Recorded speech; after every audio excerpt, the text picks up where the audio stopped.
后来咱台湾的疫情嘛较平稳咯，政府嘛开始大动作要来振兴经济。你清一波纾困的阶段所推出的劳工纾困的贷款，只要满20岁，有劳保或者是工作证明的劳工，拢通来申请。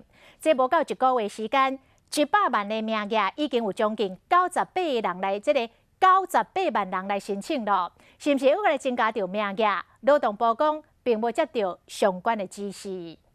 生活上有困难的，兼差也蛮难找。我遇到的困难就是没钱啊。受到疫情的冲击，失业或者是被逼去无薪假的劳工，面对厝租、基本生活开销要安怎？我纾困方案。4月30推出劳工纾困贷款，因为条件松，只要满20岁、有劳保或者工作证明的劳工，就会当申请上最10万的低利贷款。还款期分3档，第1档免利息，第2档开始利率维持1.85%。嘛原本政府提供的50万的名额，真计就申请超额，行政院嘛决定把纾困做到满。